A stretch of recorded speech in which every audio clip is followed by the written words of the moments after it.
और करूँगा स्वामी वीरेंद्रानंद गिरी जी का स्वागत करें श्री रमेश पुनेठा जी।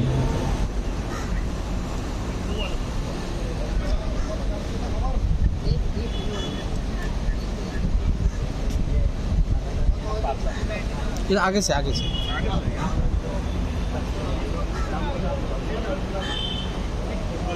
रमेश पुनेठा जी।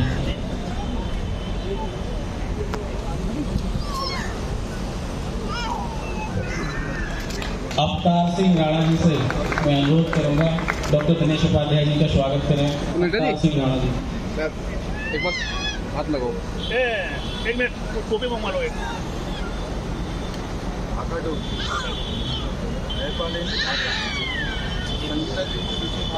संगीता जी जय हो जय हो जय हो जय हो।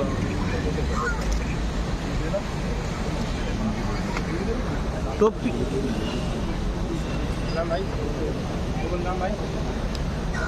एक टोपी उधर भी दे दीजिए।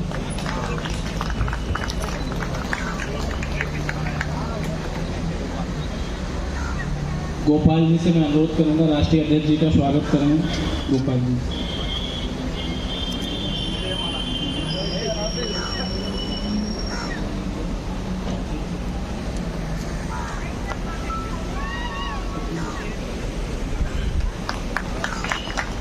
ये लीजिए। तो आ गया। एडवोकेट रोहित जी से मैं अनुरोध करूंगा सभी को पुष्प माला पहना कर स्वागत करना। एडवोकेट कितनी देर का गया उसको बना लेंगे।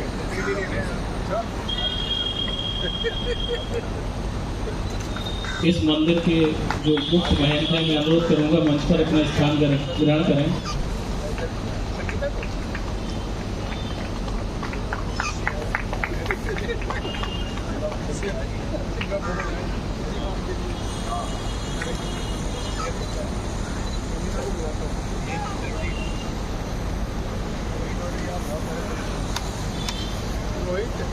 संगीताकार की बेटी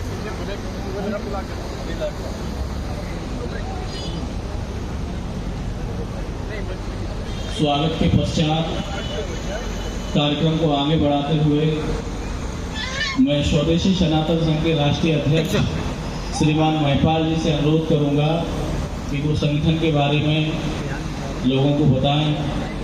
माननीय। जय हिंद, जय भारत, जय नेपाल।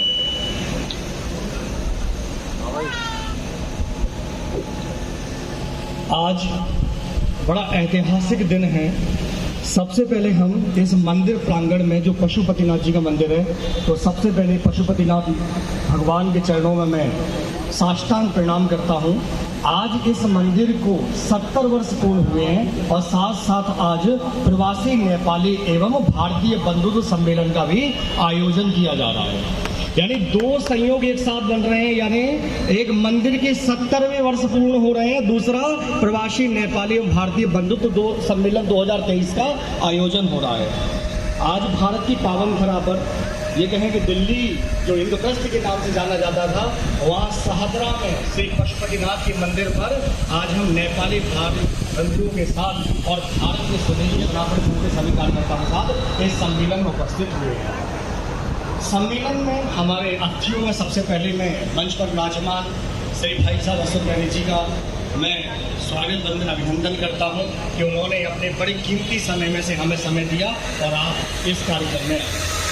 साथ ही हमारे बीच में विराजमान महामंडलेश्वर श्री स्वामी वीरेंद्रानंद जी महाराज जो महामंडलेश्वर हैं जूना पंचदश अखाड़े के, वो भी हमें आशीर्वचन देने के लिए यहाँ पधारे हुए हैं। हमारे मुख्य संरक्षक डॉक्टर दिनेश उपाध्याय जी, पूर्व सदस्य आयुष मंत्रालय भारत सरकार, वो भी हमारे बीच में उपस्थित हुए हैं। मैं उनका भी कोटि कोटि धन्यवाद देता हूँ कि आपने अपने कीमती समय में से हमें समय निकाल के दिया। आज अगर हम बात कहें कि लोग कहते हैं कि नेपाल भारत का पड़ोसी देश है, मैं कहता हूं कि पड़ोसी देश नहीं बल्कि नेपाल हमारा परिवार है। और प्राचीन इतिहास उठा के देखेंगे तो नेपाल हमारे परिवार का ही एक हिस्सा है। जब हम कहें कि आंकड़े, भारत सरकार के आंकड़े के मुताबिक 2023 के जो आंकड़े हैं, फरवरी 2023 में 60 लाख नेपाली लोग भाई बहन हमारे भारत में रह रहे हैं और कंधे से कंधा मिलाकर हम लोग इस भारत भूमि में आगे बढ़ने का कार्य कर रहे हैं। स्वदेशी सनातन संघ ने आज इस प्रकल्प को आगे उठाया है कि हमारे जो नेपाल में वो भारत में नेपाली प्रवासी रह रहे हैं उनके साथ मिलकर स्वदेशी से समृद्धि का जो प्रकल्प है उसे आगे बढ़ाने का दायित्व हमने लिया है। मैं सबसे पहले इस संगठन के बारे में, स्वदेशी सनातन संघ के बारे में कुछ प्रकाश डालूंगा मुख्य बातों पे। स्वदेशी सनातन संघ के हम 3 प्रकल्प लेके आगे बढ़ रहे हैं। पहला प्रकल्प हमारा है स्वदेशी, दूसरा प्रकल्प है हमारा सनातन और तीसरा प्रकल्प है हमारा संघ। स्वदेशी की बात करें तो स्वदेशी से सभी लोग पहले से परिचित हैं। स्वदेशी के परिचय से कोई भी अनभिज्ञ नहीं है। स्वदेशी का मतलब ये नहीं है कि हम स्वदेशी वस्तुओं को ही अपनाएं, बल्कि हम स्वदेशी विचार और अपनी संस्कृति को भी ना छोड़ें। आज सबसे बड़ी समस्या ये आ रही है कि हम वस्तुओं का तो प्रचार प्रसार कर रहे हैं नेट के माध्यम से, अन्य चीजों के माध्यम से, लेकिन हम अपनी संस्कृति को लगातार भूलते जा रहे हैं। और ये इतिहास गवाह है कि जब जिसने अपनी संस्कृति को भूला है उसका पतन का कारण वही हुआ है। और ये मैं पहले भी कई बार कह चुका हूं, ये संस्कृति अफगानिस्तान ने भूली और आज अफगानिस्तान का भी पतन हो गया है। इसलिए हम याद रखें कि अपनी संस्कृति को अक्षुण्ण बनाए रखें और उसका प्रचार प्रसार करते रहें। सनातन से सब लोग परिचित हैं यहाँ पे, और सनातन के आशीर्वचन देने के लिए संत महात्मा हमारे बीच में उपस्थित हैं। और सनातन की जो बेड़ा है वो हम सब लोगों को मिलकर उठाना है, क्योंकि सनातन ही हमारा अस्तित्व है। संघ की अगर बात करते हैं तो संघ का जो प्रकल्प है वो है राष्ट्रवादी विचारकों की टोली तैयार करना, जैसे देश को अखंड और अक्षुण्ण बनाया जाए और एक तरफ से हम कहें कि लोगों के अंदर राष्ट्र भावना ओतप्रोत होकर निकले। स्वदेशी सनातन संघ ने पिछले कई वर्षों से भारतवर्ष के लगभग 28 राज्यों और कई केंद्र शासित प्रदेशों में अपनी टीम तैयार की है। करीब वर्तमान में 5,17,000 कार्यकर्ता प्रत्यक्ष व अप्रत्यक्ष रूप से स्वदेशी सनातन संघ में कार्य कर रहे हैं। इसके पहले भी संगठन ने कई कार्य किए हैं। अभी हरिद्वार में एक सनातन सम्मेलन भी पिछले साल हमने 25 दिसंबर को किया था। इसके पहले बंगाल में भी हमारा एक कार्यक्रम हुआ था जिसमें भी सनातन धर्म को आगे बढ़ाने के लिए एक बेड़ा उठाई गई थी। इसके पहले दिल्ली की भूमि पे भी हम IIC में भी एक प्रोग्राम कर चुके हैं, जिसमें भी हमारा प्रकल्प था किस प्रकार ग्रामीण अंचल के लोगों को शहरी कल्चर से जोड़ा जाए। कल्चर का मतलब ग्रामीण प्रोडक्ट को शहरी तक पहुंचाया जाए, जिससे स्वदेशी से समृद्धि हमें मिले। अगर हम बात करें यहाँ पे कि शुरू से ही हम कहते हैं कि नेपाल का और भारत का रोटी बेटी का रिश्ता है, जो हमें 2 शरीर और 1 आत्मा का एहसास दिलाता है। अगर हम बात करें एक और चीज कि नेपाल वो धरती है जहाँ पर हमारे बौद्ध धर्म के संस्थापक गौतम बुद्ध का जन्म हुआ था। और आज ऐसे ही लोगों के बीच में मुझे बोलने में बड़ा गौरव का अनुभव हो रहा है कि मुझे आप सभी लोगों का मान भाव का दर्शन इस एक जगह हुआ था। जब हम सबसे पहले इस कार्यक्रम की रूपरेखा कैसे बनी, हमारे नेपाली भाई प्रकाश जी अगर यहाँ बैठे होंगे तो वो सुन रहे होंगे। नेपाली भाई जो यहाँ पर कार्य कर रहे हैं, प्रकाश ध्वज बस्नेत, उन्होंने कहा था कि भाई साहब यहाँ पर कई नेपाली लोग यहाँ रह रहे हैं और उनकी बहुत सारी कुछ छोटी छोटी समस्याएं हैं। कोई अपनी संस्कृति से जूझ रहा है, कोई अपने कारणों से जूझ रहा है, कोई अन्य प्रकार की समस्याओं से जूझ रहा है। हमें सबको एक पटल पर लेके उनकी समस्याओं का निराकरण करना है। और रमेश चंद्र पुनेठा जी जो दिल्ली प्रभारी थे हमारे, उन्होंने इस बेड़ा को आगे उठाया और प्रकाश जी के साथ मिलकर इस कार्यक्रम की संरचना रखी। और आज हम इसी कार्यक्रम के प्रांगण में बैठे हुए हैं और भारत नेपाल के रोटी बेटी के रिश्ते को हम मजबूत करने का दायित्व उठा रहे हैं। मैं बस आपसे इतना ही कहूँगा कि स्वदेशी सनातन संघ सदैव राष्ट्र धर्म को लेकर आगे बढ़ने वाला कार्य करता रहा है, सनातन धर्म को अक्षुण्ण बनाने का कार्य करता रहा है। और अब हम भारत और नेपाली बंधुत्व के साथ मिलकर आगे बढ़ने का कार्य करेंगे। मैं बस यहीं पे अपनी वाणी को विराम दूंगा और अंत में यही कहूँगा, वो धरा जहाँ हुआ था, वह धरा जहाँ हुआ था गौतम बुद्ध का जन्म, इस अवतारी पुरुष के जन्म स्थान से पधारे हुए सभी नेपाली भाई बंधुओं को मैं प्रणाम करता हूँ। जय हिंद, जय भारत। धन्यवाद अध्यक्ष जी, बहुत ही सुंदर उद्बोधन रहा। भारत और नेपाल को लेकर कार्यक्रम को आगे बढ़ाते हुए हमारे बीच विशेष व्यक्ति उपस्थित हैं, तो माननीय डॉक्टर उपाध्याय जी से मैं अनुरोध करूंगा कि उनके बारे में लोगों को अवगत कराएं। श्रीमान डॉक्टर दिनेश उपाध्याय जी। इंद्रप्रस्थ राज्य की पवित्र भूमि और इस प्रकार की भूमि कि जहाँ पर परमपिता परमेश्वर पशुपति नाथ का धाम, ऐसी भव्यता को ध्यान में रखते हुए इस कार्यक्रम का तय करना, नेपाल के बंधु भगिनी स्वदेशी सनातन संघ की टीम के द्वारा ये भव्य आयोजन, इसके लिए धन्यवाद के पात्र हैं। और आज इस मंच के ऊपर महत्वपूर्ण, कुछ ज़्यादा महत्वपूर्ण लोगों का आगमन होना आप सभी महत्वपूर्ण है, लेकिन जिन्होंने राष्ट्र के लिए, समाज के लिए अपना जीवन विभिन्न प्रकल्पों में दिया है, इस प्रकार के लोग आज यहाँ मंच के ऊपर आसीन हैं।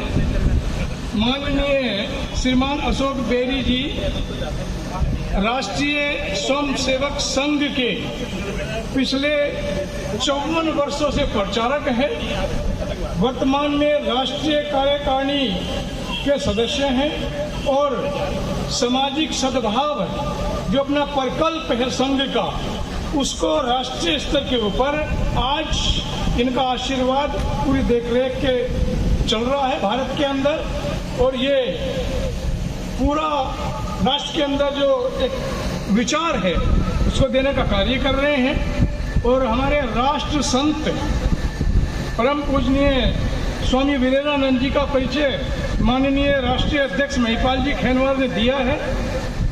इनका योगदान शिक्षा के क्षेत्र में, स्वास्थ्य के क्षेत्र में, समाज सेवा के क्षेत्र में विभिन्न प्रकल्पों को साथ देते देते आज राष्ट्र के लिए अद्वितीय भूमिका निभा रहे हैं।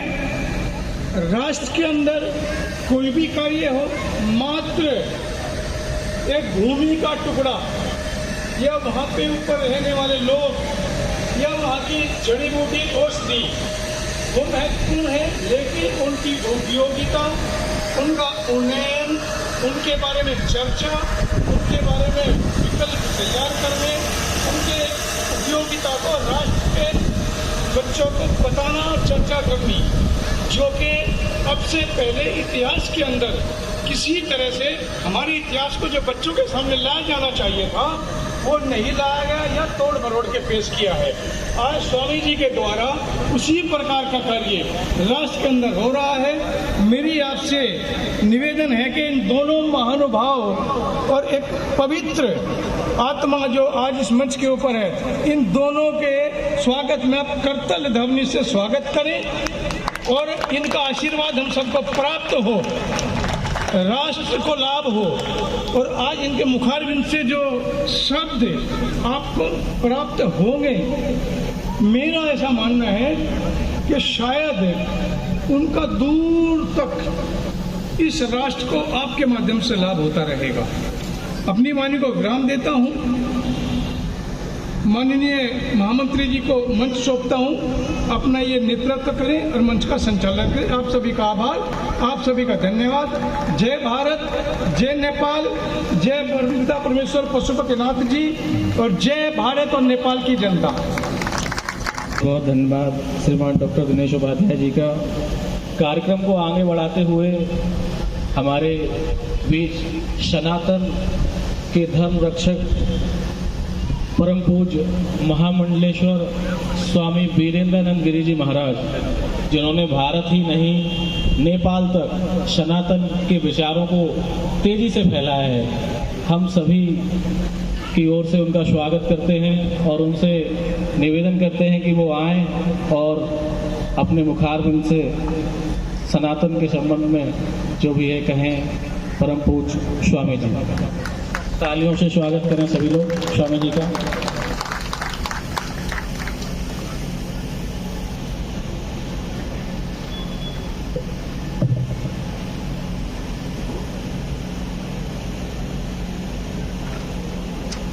ओम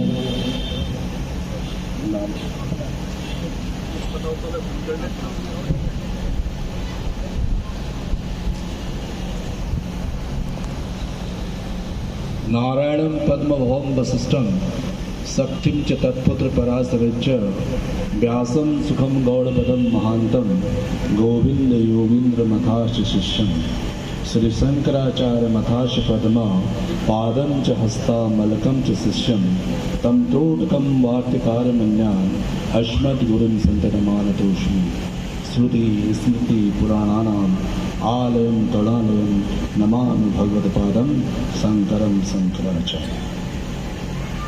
अखंडमंडलाकारं व्याप्तं येन चराचरं तत्पदं दर्शितं येन तस्मै श्री गुरुवे नमः।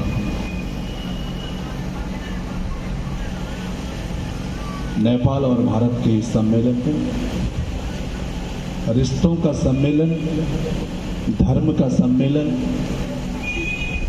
रोटी और रोजी और बेटी और विवाह के संबंध के रिश्ते के संबंध का सम्मेलन, गौरवान्वित इतिहास आज गवाह दे रहा है कि हमारे इस कार्यक्रम के मुख्य अतिथि के रूप में उपस्थित अपने बाल्यकाल जीवन से, जिसको हम सन ऑफ सॉइल के नाम से भी जानते हैं, परम आदरणीय परम वंदनीय श्रीमान श्री बेरी जी, जिनका जीवन केवल इस देश और सनातन के लिए रहा। उनका मैं 1200 किलोमीटर दूर हिमालय की उस तलहटी से इस भारत का अंतिम देश पिथौरागढ़, जो तिब्बत और नेपाल के 2500 किलोमीटर की रेंज में आता है, उस जगह से मैं आपका स्वागत करने के लिए यहाँ उपस्थित हुआ हूँ। मैं आपको अपने दिल से हार्दिक स्वागत करता हूँ। इस संघ सनातन को बढ़ाने वाले जो फाउंडर ऑफ इस सनातन के, वो भी पूज्य, जिन्होंने अपनी पूरी 65 साल की पूरी जिंदगी उस देश के लिए लगाई, उनके साथ बचपन से हमें रहना मिला और इस देश में कितनी विकृतियां थी। आज हम 70 वर्ष और 75 वर्ष के इस अमृत महोत्सव को मनाने जा रहे हैं। तो ये अमृत देने वाले ऐसे नीलकंठ, जिन्होंने विष और जहर तो अपना पिया, लेकिन भारत और नेपाल के युवाओं को आज आप अमृत पिला रहे हैं। जैसे डॉक्टर दिनेश उपाध्याय जी को भी मैं उनका स्वागत करने के लिए 1200 किलोमीटर दूर से यहाँ आया हूँ, तो आपका भी दिल से स्वागत करता हूँ। आपकी पूरी टीम, जिन्होंने लगातार कई महीनों से इस कार्यक्रम को संपन्न कराने के लिए सबने अपना अपना गिलहरी प्रयास यहाँ पर दिया है, उन सभी संघ के सभी टीम के पदाधिकारियों को मैं अपने दिल की गहराइयों से आपका भी स्वागत करता हूँ। आज पुनः मैं कहना चाहूँगा कि ये ऐतिहासिक गौरव का क्षण, जहाँ पूरा सनातन की हम जब बात कर रहे हैं, जो सनातन था, सनातन है और सनातन रहेगा, हर युग में, हर कल्प में अपने आप प्रकृति ये संदेश लेकर के आती है। तो मेरे सामने जितने भी हमारे ढाका टोपी पहन करके अपनी संस्कृति को केवल नेपाल और भारत में नहीं, अपितु विश्व के प्रत्येक 204 देशों में जाने वाला नेपाली बंधु, प्रिय जितने भी हमारे मित्र, दीदी बहना, दाजु, केटा केटी, सबैजनाहरूलाई मैं प्रणाम गर्दछु। अपनी तरफ से हेलो सबैहरूलाई सर्वप्रथम पशुपतिनाथ को प्रणाम करते हुए मैं आपको बताना चाहता हूं कि विश्व में, सनातन में महादेव ने पूरे विश्व में एक ही ऐसा देश रखा जिसका नाम है पशुपतिनाथ।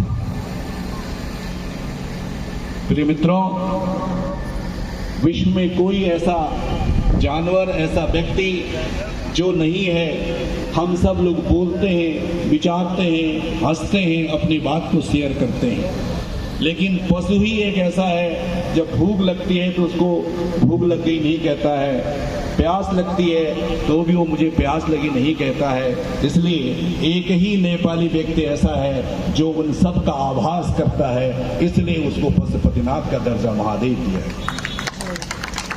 आपको गौरवान्वित महसूस होना चाहिए कि एशिया का सबसे बड़ा वो देश जो कभी गुलाम नहीं हुआ, इसका एक ही कारण था कि नेपाली बंधुओं ने अपने सनातन धर्म के रास्ते को अपनाया और पूरे विश्व को शांति का पाठ सिखाने वाला पहला देश नेपाल है। नेपाल अखंड था, अखंड है, अखंड रहेगा, क्योंकि भारत के साथ उसके ऐसे रिश्ते हैं। अगर हम इतिहास को अगर खगाल के देखते हैं, चाहे वो 1904 की घटना हो, 1907 की घटना हो, 1914 की हो, 1918 की घटना हो, शायद भारत और नेपाल एक ही था। यह इस बात का द्योतक है कि जब हम भूगोल के पन्नों को अगर पलटते हैं तो विश्व के 204 देशों में नेपाल और भारत एक ऐसे देश हैं जहां पर 5-5 बॉर्डर के संबंध है। नंबर 1 आपका आता है उत्तराखंड, जो लगभग 6000 किलोमीटर की दूरी में बसा हुआ है। अगर हम चलते हैं उधम सिंह नगर से तो महेंद्र नगर को लेते हुए हमारे 14 अंचलों के बीच में महाकाली अंचल, जो दारचूला जिले से लेकर के लास्ट सुनचेरा विधानसभा तक जाती है, और जिसका अंतिम बॉर्डर महाकाली अंचल के साथ साथ काला पानी है। इतने बड़े क्षेत्र में सबसे पहले उत्तराखंड का भूभाग लगा हुआ है। उसके बाद उत्तर प्रदेश सभी जानते हैं, तीसरा बिहार, सिक्किम और वेस्ट बंगाल। 5 राज्यों का रिश्ता यह भूगोल बताता है कि हम लोगों के लिए यह बहुत सामान्य बात हो सकती है, लेकिन आने वाले नौनिहालों के लिए एक बहुत बड़ा रिसर्च हो सकता है कि ऐसा कैसे हुआ। इसलिए आप लोगों को जगाने के लिए, आप लोगों को बताने के लिए मैंने -18 को छोड़ करके जहां भी बर्फ गिर रही है केदारनाथ में, नीतीमाणा में, धारचूला और ओम पर्वत में, वहां से मैं कल शाम आपके दर्शन के लिए यहां पहुंचा हूं। तो मैं आप सभी लोगों का अपने दिल से हार्दिक स्वागत और अभिनंदन करता हूं। जहां तक हमारा नेपाल और भारत का संबंध है, सनातनी संबंध तो रहा ही रहा, लेकिन उसके बाद आप देखते हैं इतिहास के पन्नों को खोल करके, तो अगर भारत अगर इन्वेस्टर है तो सबसे बड़ा नेपाल का इन्वेस्टर है। 2019 में ऐसे कालखंड से गुजर रहा था जहां देश में कोरोना था, एक तरफ नोटबंदी चल रहा था, उस समय भी भारत ने नेपाल में 57 करोड़ रुपया खर्च किया। अगर आज 2023 की अगर हम बात करते हैं तो IIT के साथ जो एग्रीमेंट हुआ है, उसके साथ 35 किलोमीटर नेपाल को जो रेल एग्रीमेंट हुआ है, इसके साथ ही जो इंटरनेशनल सोलर डिवाइसेस का जो इतना बड़ा ट्रेड हुआ है, ये भारत और नेपाल की वजह से ही हुआ है। तो इस बात को हमारे जो नए लोग हैं नौनिहाल, इनको समझने की बहुत बड़ी आवश्यकता है। राष्ट्र चाहे वो नेपाल हो चाहे इंडिया हो, आज हम छोटी छोटी बातों को लेकर अगर हम चलते हैं तो मैं इन नए बच्चों को बताना चाहता हूं कि विश्व का जब नंबर 1 प्रथम विश्व युद्ध हुआ था, द्वितीय विश्व युद्ध हुआ था, तो उस समय भारत और नेपाल तो एक बहुत छोटा देश है, लेकिन घर घर से नेपाली निकला, उसने ये कहा कि हजूर 9 लाख फूक रहे हरकाई देने। तब भारत के लोगों में जोश, उस समय वंदे मातरम का गीत चल रहा था। भारत के पास कोई हथियार नहीं थे, लेकिन वो जो छोटी ढाका टोपी और 4.5 फीट का जो जवान वहां से आया, गोरखा रेजिमेंट, और उसने देश के लोगों को, भारत के लोगों को छद्म युद्ध सिखा करके गुरुल्ला युद्ध सिखाया और देश को आजाद किया। ये डीएनए, आज इस डीएनए को अगर हम देखें तो उसको अमेरिका mRNA में बदलने जा रहा है, और हमें ये ध्यान रखना होगा कि अपने mRNA को हम सनातन धर्म में ही रखेंगे। कितना ही कोशिश कर ले, विदेशी लोग कितनी ही बातें कर लें, भारत और नेपाल के संबंधों को विसेला बनाने की कोशिश तो कर सकते हैं, लेकिन वो जान नहीं दे सकते हैं। फिर भी दोनों राष्ट्र एक हैं। जहां तक नदियों को आप देख रहे हैं, इतने बड़े जो हाइड्रो पावर्स बन रहे हैं, शायद ये नेपाल और भारत के बीच में ही है। आपको ज्वलंत एग्जाम्पल बताना चाहूंगा, क्योंकि जिस क्षेत्र से मैं जो आया हुआ हूं वहां पर पंचेश्वर डैम, एशिया का सबसे बड़ा डैम पंचेश्वर डैम पिथौरागढ़ और धारचूला के महाकाली में बनने जा रहा है। तो ये भी हम सब लोगों के जो पुराने संबंध थे उनकी वजह से शायद ये रहा होगा। और यशस्वी प्रधानमंत्री जी जो इस देश के इस समय प्रधानमंत्री जी आज भी अपने मन की बात से वो कह रहे थे कि भाई नेपाल और भारत दोनों में जो मित्र भाव है उसको रोकने की कोशिश अमेरिका और चाइना कितना ही कर ले रहा है, लेकिन वो सक्सेस कभी नहीं हो सकते।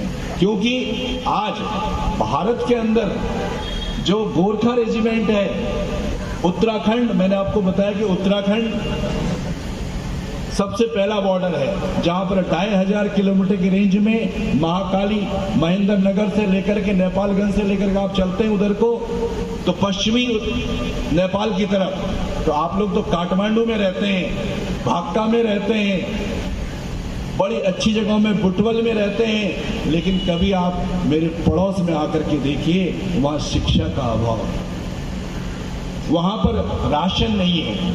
इतना बड़ा 2500 किलोमीटर की रेंज में आप लोगों को काठमांडू से पलायन करके रिवर्स पलायन आपका अंतिम गांव सुनसेरा, डोकर, कोट, फारा, ये जो आपके नाम है ये अछूते नाम है। इसलिए हम लोग तो राजधानी में रहते हैं, बढ़िया सा लग्जरी फूड है, लग्जरी रहना है, फास्ट फूड खा के रह रहे हैं, लेकिन वहां पर आज भी मेरे नेपाली मित्र जो हम लोग शादी करते हैं तो नेपाल के बीच में जो छोटी 2 रस्सियां लगा के चलते हैं। विगत 3 वर्षों में हमने उसके लिए प्रयास किया, तो जौलजीबी से लेकर के लास्ट सुनचेरा आपका अंतिम गांव है, वहां तक 60 झूले पुल लगा दिए।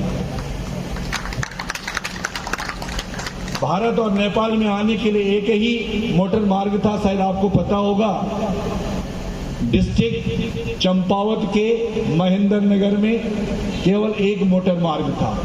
3 सालों का जो अथक प्रयास रहा, आज धारचूला जिले के पिथौरागढ़ के धारचूला तहसील से बलवाकोट में इंटरनेशनल मोटर मार्ग लगना शुरू हो गया। 4 महीने के अंदर वहां भी गाड़ियां चलेंगी। इससे जो बड़ा हम देखते हैं कि शायद ये हमारे पुरखों का सनातन रहा होगा। मैं एक राजघराने का, अस्कोट पाल वंश राजघराने से आता हूं। मेरी मां नेपाल की है, इसलिए भी मेरा डीएनए आपसे मिलता जुलता है। इसीलिए राजघराने से निकल करके मैं इस राजवंशी परिवार को छोड़ करके सनातन का सन्यासी बन गया। क्यों नहीं बनता? राजा ही तो बनेगा, राजा ही तो सन्यासी बनेगा, और सन्यासी तो है सनातन का ध्वज प्रवाहक रहेगा। इसलिए मैं हिमालयन पीठाधीश्वर आपको निमंत्रण देने भी आया हूं कि सनातन की बातें हम केवल एक हिंदू राष्ट्र से न करें। हिंदू राष्ट्र पूरा ही था। मुझे आप ये बताइए, आज किस देश को नेपाल के डीएनए की आवश्यकता नहीं है? मैं लगभग कई देशों में जाता हूं तो कोई भी ऐसा देश नहीं है जो आज नेपाली डीएनए की डिमांड नहीं कर रहा है। इसलिए एक बार दोनों हाथ खड़े करके अपने लिए तालियां बजाएं। हमें इन छोटी छोटी बातों को छोड़ना होगा, और मैं प्रयासरत हूं। मैं ये प्रयासरत हूं और इस मंच से आपको बताना चाह रहा हूं कि सनातन तो और हिंदू राष्ट्र तो पहले से ही था नेपाल, लेकिन वहां पर शंकराचार्य जी भी गए, और शंकराचार्य की गद्दी वहां पर क्यों नहीं हुई, ये सबसे बड़ा प्रश्न है। इसलिए मैंने अखाड़ा परिषद हरिद्वार, प्रयागराज और जूनागढ़ का मैं प्रभारी हूं, और आने वाले 5 साल के भीतर नेपाल के काठमांडू से लेकर नेपालगंज और बुटवल से लेकर पोखरा के बीच में शंकराचार्य की गद्दी होगी। जब तक उसका कोई मालिक नहीं होगा तो ऐसे तो छोटे मोटे बकरियां गाय बच्चियां कहाँ खूंटी में बंधेंगी। इसलिए वहां पर हमारी यही डिमांड है कि नेपाल में शंकराचार्य जी का एक पद रखा जाए। क्यों? क्योंकि जो हमारा ब्राह्मण समाज है वो कहाँ जाएगा? पशुपतिनाथ, इसमें पूजा पुजारी कौन है? आपने बीच में विवाद देखा होगा। हमारे केदारनाथ में देखिए, केरल से आकर के रावल लोग पूजा कर रहे हैं। क्या बद्रीनाथ और चमोली के ब्राह्मण नहीं गए? कहाँ जाएंगे वो? इसलिए हम सनातन का ये पूरा एक दायित्व बनता है कि अपने वैमनस्य को छोड़ते हुए एक परिवार को लेते हुए जो आज हम G20 की बात कर रहे हैं तो उसमें भी हम यही देख रहे हैं कि वसुधैव कुटुंबकम, ये मेरा एक परिवार है, ये हम एक परिवार के लोग रहने वाले हैं। हमारी रोटी रोजी बेटी का ही रिश्ता नहीं है, हमारी सबसे बड़ी संस्कृति। आपको पता होगा कि विश्व का कोई भी सिनेमा हॉल ऐसा ऑडिटोरियम नहीं है जहां पर सबसे पहले संगीत की ध्वनि जहां नेपाल से न निकलती होगी। आप एक बार इस संगीत के लिए भी आप तालियां पीटिए। वो बांसुरी में ही, उनके पास कोई इंस्ट्रूमेंट नहीं है, इतने सुंदर गाने गा करके उसकी जो लिरिक्स आती है वो नेपाल से ही आती है सबसे पहले। इसलिए ये हमारा सनातन है, हम उस सनातन को छोड़ नहीं सकते हैं। अयोध्या में भी अगर पत्थर लगा तो अभी हम गए थे गंडकी नदी के बीच में, तो सबसे बड़ा पत्थर भी वहीं से लाया गया। जब तक वो पत्थर नहीं आया तो भगवान राम का जो है मंदिर का निर्माण नहीं हुआ, जो आपके सामने खड़े हो रहे हैं। राम मंदिर तो बन गया।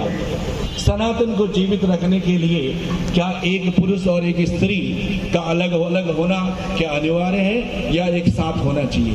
बिना पुरुष के स्त्री संपूर्ण नहीं है, बिना स्त्री के पुरुष संपूर्ण नहीं है। अर्थात इसीलिए महादेव ने अर्धनारीश्वर का निर्माण किया। तो हमने प्रधानमंत्री जी से कहा कि आपने सरदार वल्लभ भाई पटेल जी का तो इतना बड़ा स्टैचू बना दिया, लेकिन थोड़ा आप भूल गए। सुप्रीम कोर्ट का आदेश आया, सारे हमारे भारतीय हिंदू नारे लगा करके, श्री राम के नारे लगा करके कोर्ट ने भी सुन लिया और हमें राम मंदिर मिल गया। हम 75 वर्षों से नारी सशक्तिकरण की बात करते हैं, चाहे भारत हो चाहे वो हमारा नेपाल हो, लेकिन क्या नारियों के सम्मान के लिए आज भी कुछ हमारे संविधान में कुछ जगह है?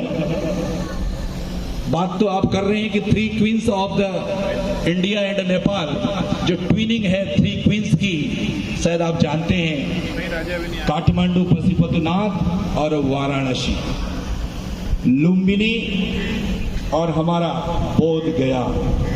तीसरा कौन बताएगा?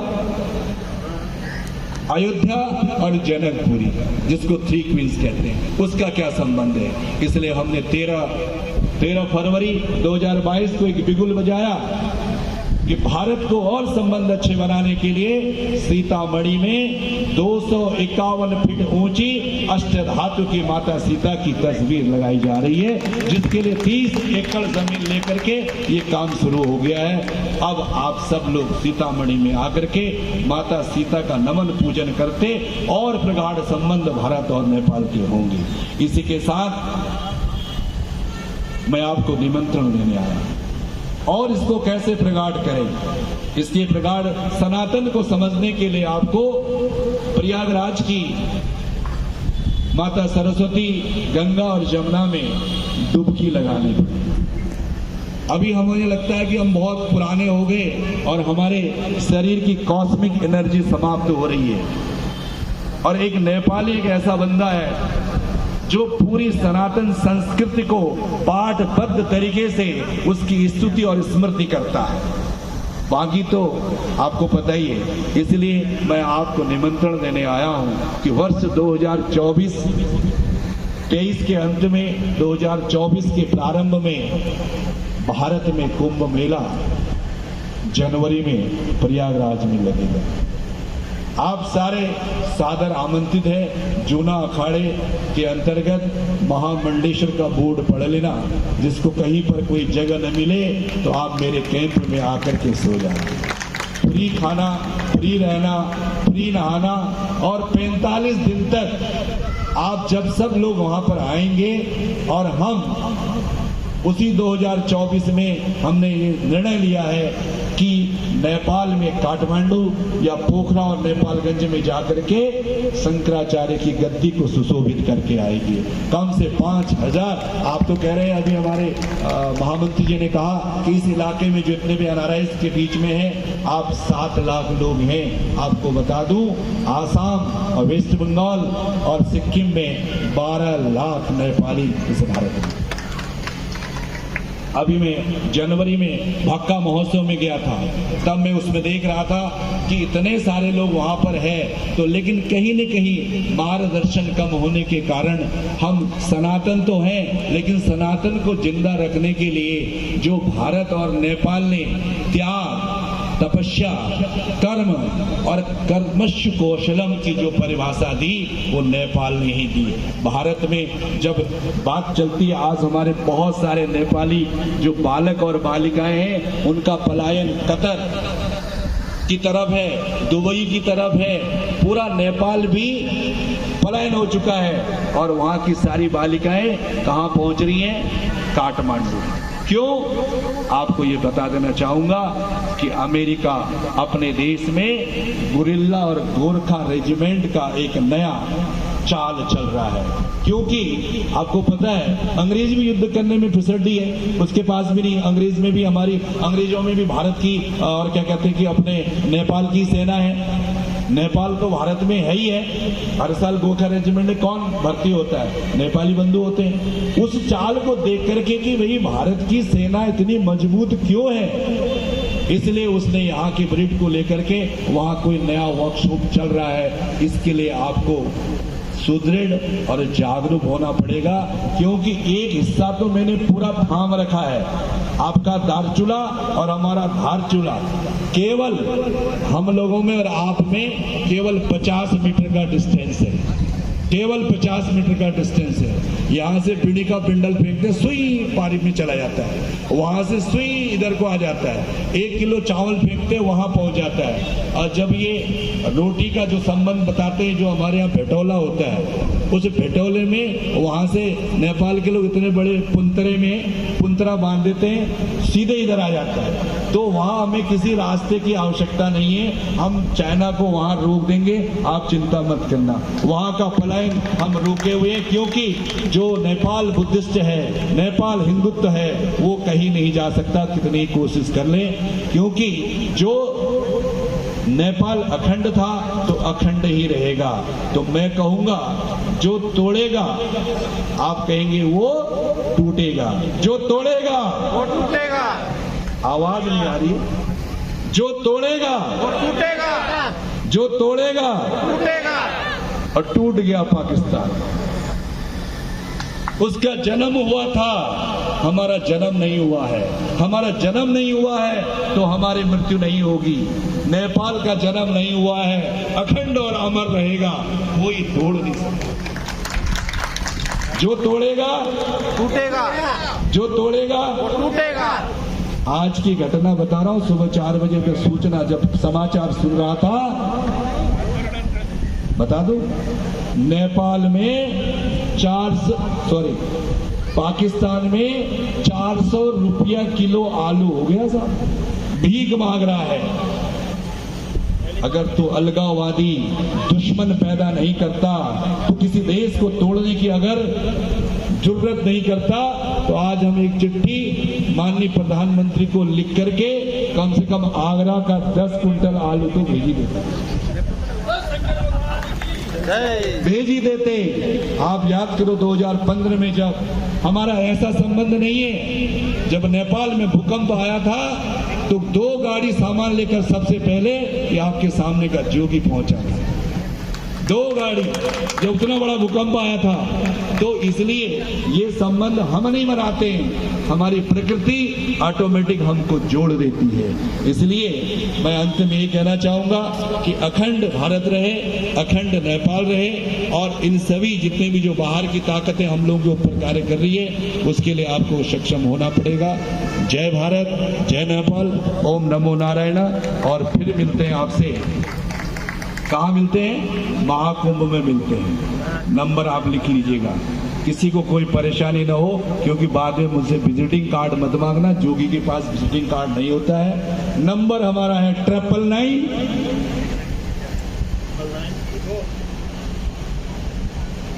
74 94 171।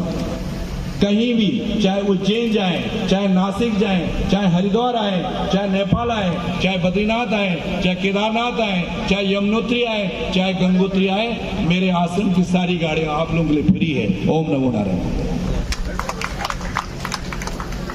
बहुत बहुत धन्यवाद। जोरदार तालियों से स्वामी जी का। और निश्चित रूप से जो है स्वामी जी का गर्मामयी उद्बोधन हमने हरिद्वार में 25 दिसंबर को सुना था। सनातन के लिए बहुत अच्छा कार्य कर रहे हैं परम पूज्य स्वामी जी। कार्यक्रम को आगे बढ़ाते हुए मैं श्रीमान डॉक्टर दिनेश उपाध्याय जी से अनुरोध करूंगा कि वो आए, मंच से आए और दो शब्द कहें। माननीय डॉक्टर दिनेश उपाध्याय जी।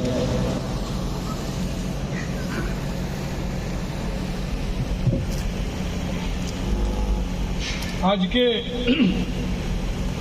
इस कार्यक्रम में आए हुए सभी भारत और नेपाल के महत्वपूर्ण भाई और बहनें, मंच के ऊपर गुरु जी का आशीर्वचन सबको प्राप्त हुआ है। कुछ महत्वपूर्ण और नई बातें और कुछ ओजस्वी बातें मिली हैं। मैं समझता हूँ कि उसका लाभ इन दोनों राष्ट्रों की भूमि को और यहाँ के सभी मेल फीमेल को होने वाला है। इस कार्यक्रम की संरचना करने के लिए रमेश पुनेठा जी, बसनेत जी, स्वदेशी सनातन संघ की राष्ट्रीय पदाधिकारी अध्यक्ष अपने महिपाल जी, महामंत्री जी और उनकी पूरी टीम को धन्यवाद कि भारत के सभी राज्यों में स्वदेशी सनातन संघ का प्रकल्प खड़ा करना, सही तरह से चलाना और उस विचार को राष्ट्र के अंदर देना, दे करके स्वदेशी जो अपने उत्पाद ग्रामीण अंचल में बनाए जाते हैं उनको बना करके शहर के अंदर लाके उनकी उपयोगिता को बताना, उनको बेचना, ताकि जिस प्रकार कोरोना की आपदा के दौरान शहरों से पलायन हुआ, उस पलायन का अगर हम लोग विषय देखें तो ज़्यादा बड़ा तबका वो था कि जो लोग गांव से यहाँ आकर के नौकरी कर रहे थे। कोरोना काल के अंदर बंद हुआ शहर, कर्फ्यू जैसी स्थिति आई, खाने पीने की, जीवन की कठिनाई सामने आई, तो यहाँ से कुछ लोगों ने पलायन किया है। उसी बात को लेकर के स्वावलंबन, आत्मनिर्भरता, अंत्योदय की बात को लेकर के माननीय यशस्वी लोकप्रिय प्रधानमंत्री जी ने भी चलचित्र के माध्यम से, चित्रों के माध्यम से कई बार राष्ट्र को ये बात समझाने का प्रयास किया है कि स्वदेशी के प्रकल्प को हम लोग खड़ा करें। ग्रामीण अंचल में सभी जो अपनी वस्तुएं बनाई जाती हैं उनको ला करके शहर के अंदर बेचा जाए, वो प्रकल्प स्वदेशी सनातन संघ ने खड़ा किया है। और परमपिता परमेश्वर जितने भी प्रदेश के अध्यक्ष, प्रदेश के प्रभारी माननीय राष्ट्रीय अध्यक्ष महिपाल जी के नेतृत्व में बनाए गए हैं, सभी लोग कार्य कर रहे हैं। आप भी इस कार्य में सहयोग करें। जिसके गांव के अंदर जो जो चीज बनाई जाती है, चाहे वो चाय है, चाहे वो टोकरी है, या उनकी जो फंडामेंटल ट्रेडिशनल वस्तुएं हैं, कपड़े हैं या वाद्य यंत्र हैं, चावल हैं, काफ़ी चीज़ बाहर से आती हैं, उनको गांव में ही बनाएं। जहां आज एक आइटम बनता है उनकी संख्या बढ़ाई जाए। और हम लोगों ने तो यहाँ तक सोचा है, गांव के अंदर हाथ से आटा पीसने की चक्कियां लगाई जाए। ये जो आटा शहरों में बेचा जाता है, जो बिजली की चक्की के द्वारा बनाया जाता है, गांव के अंदर चक्की लगाई जाए। जो पहले माताएं बहनें पीसती थी गेहूं को, और उसको हाथ की चक्की से पिसा हुआ आटा उसके ऊपर लिख करके शहर के अंदर बेचा जाए, ताकि गांव को रोजगार मिल सके। इस तरह का विचार भी स्वदेशी सनातन संघ के द्वारा दिया गया है, और इस विचार को फलीभूत करने के लिए, उसको इम्प्लीमेंटेशन करने के लिए राष्ट्र के कुछ बुद्धिजीवी, श्रमजीवी, आर्थिक रूप से संपन्न लोग आगे आए और इस कार्य को बढ़ाएं। सिर्फ एक व्यक्ति एक विचार दे लेकिन इम्प्लीमेंटेशन ना हो तो कैसे संभव होगा? विचार से ही राष्ट्र बदलेगा। और इस टीम के लिए दो बात, क्योंकि मैंने इनको देखा है, इन बच्चों को कार्य करते करते, बड़ी छोटी छोटी इनकी आयु है, गृहस्थ जीवन की धर्म को पालन करते हुए, आर्थिक आजीविका को चलाते हुए, उसके बावजूद भी राष्ट्र के अंदर समर्पण का भाव करना, राष्ट्र के अंदर समय देना, ऐसे लोग इस टीम के अंदर आए हैं।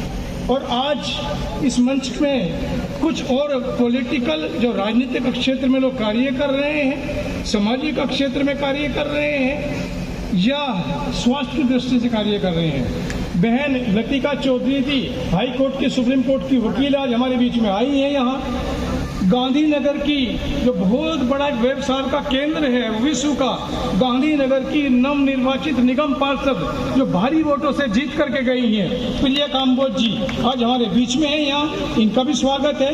और भारतीय जनता पार्टी और संघ के विभिन्न प्रकल्पों में कार्य करने वाले लोग आज यहाँ इस पवित्र भूमि के अंदर है। इस टीम के लिए दो बात कह करके कि क्या हार में क्या जीत में, क्या हार में क्या जीत में, किंचित नहीं भयभीत में, कर्तव्य पथ पर जो भी मिला यह भी सही वह भी सही, परंतु हार नहीं मानूंगा, राण नहीं ठानूंगा, काल के कपाल पे लिखता मिटाता हूँ, गीत रोज नया गाता हूँ, गीत रोज नया गाता हूँ, गीत रोज नया गाता हूँ। इस अवधारणा के साथ स्वदेशी सनातन संघ की टीम कार्य कर रही है। परमपिता परमेश्वर स्वदेशी सनातन संघ के अंतर्गत कार्य करने वाले प्रत्येक व्यक्ति को सद्बुद्धि दे, इनकी आयु लंबी हो, इनका स्वास्थ्य ठीक रहे, जो भरा नहीं है भाव से, जिसमें बहती रसधार नहीं, वो हृदय नहीं, वो पत्थर है जिसमें स्वदेश का प्यार नहीं। इस भाव को जगाना है। सनातन के बारे में महाराज जी ने जो बातें बताई हैं, सनातन मात्र एक शब्द नहीं है। कल का दिन 29 अप्रैल इस राष्ट्र के लिए कितना महत्वपूर्ण दिवस था, वो राष्ट्र के सामने बताया जाना चाहिए था। मैंने पहले भी अपने छोटे उद्बोधन में आपको बताई है। इस राष्ट्र के कुछ महत्वपूर्ण लोगों को जो बातें बतानी चाहिए थी वो नहीं बताई गई। कल का दिन 29 अप्रैल का एक बहुत महत्वपूर्ण व्यक्ति की पुण्यतिथि का दिन रहा। अखंड भारत की पवित्र भूमि की आजाद हिंद सरकार, जब ये देश 1943 में आजाद हुआ, पहले अखंड भारत के प्रधानमंत्री सुभाष चंद्र बोस जी बनाए गए। उसके तहत भारत, हिंदुस्तान बाद में बना। ये भारत, म्यांमार, बांग्लादेश, पाकिस्तान, इन सब का एक प्रधानमंत्री सुभाष चंद्र बोस जी, और प्रथम अखंड भारत के राष्ट्रपति राजा महेंद्र प्रताप जी थे, जिनकी कल पुण्यतिथि थी, जो देश के अंदर नहीं मनाई गई। ये चीज बताई जानी चाहिए थी। 47 में जब बंटवारा हुआ तब हिंदुस्तान का प्रथम प्रधानमंत्री नेहरू हुए, राष्ट्रपति डॉक्टर राजेंद्र प्रसाद हुए। ये चीजें भी बताई जानी चाहिए थी, वो भी बताई जानी चाहिए थी। हरि सिंह नलवा, राजा महेंद्र प्रताप जी ने, जिसको अफगानिस्तान कहा जाता है, जिसको तालिबान कहा जाता है, वहाँ कौन लोग थे, किसकी सरकार थी, कैसे वहाँ धर्म परिवर्तन हुए, किस तरह से राजा महेंद्र प्रताप वहाँ की सरकार के प्रतिनिधित्व करते रहे अफगानिस्तान के अंदर, तालिबान के अंदर। और ये जो म्यांमार है, इसका पूर्व में नाम बर्मा, जिसकी राजधानी रंगून थी, उसको इन्होंने नाम बदल के उसका म्यांमार और यंगून किया। आपके गाना याद होगा जो सुरैया ने गाया था कि मेरे पति गए परदेश, मेरे पति गए परदेश, वहाँ से मेरे पिया गए रंगून, वहाँ से किया है टेलीफोन, तेरी याद सताती है। वो गाना उन्होंने वहाँ गाया था, वो उस दौरान का था। अखंड भारत के राज्य थे। आज पाकिस्तान का जन्म, यह भी गुरुजी ने चर्चा की है, नेपाल का। हमारे राष्ट्र का इतिहास हमें याद है, ध्यान है अपने राष्ट्र का नाम भी, अपने माँ का नाम भी, अपने बाप का नाम भी, अपने पूर्वजों का नाम भी। लेकिन इस विश्व के अंदर कुछ कंट्री अगर सोच के देखें कि तुम्हारे पूर्वज और बाप के नाम क्या क्या थे, तो कहीं न कहीं इनके पूर्वज और बाप का नाम अखंड भारत ही निकलेगा। ये भी इनको समझ में आना चाहिए। भारत का नाम हिंदुस्तान, भारत, आर्यवर्त, हिमखंडे, भारतवर्ष, ये सारे जम्बू द्वीपे सब नाम रहे हैं, लेकिन जो टूट टूट के टुकड़े गए हैं वो अपने पूर्वजों के नाम बताएंगे। नेपाल के बारे में भी व्यास ऋषि तनहु दमोली सेती नादी नदी के पास मत्स्यगंधा, जो बाद में सत्यवती के नाम से फेमस हुई, जो मेरठ के अंदर, हस्तिनापुर के अंदर राजा शांतनु से शादी हुई। लेकिन ऋषि व्यास तनहु दमोली में व्यास गुफा थी, वहाँ रहते थे। उन्होंने ही आकर के मेरठ की पवित्र भूमि में हस्तिनापुर के अंदर कौरव, पांडव और विदुर, उन्हीं के बच्चे थे ऋषि व्यास के, जो यहाँ पे आकर के पैदा हो गए।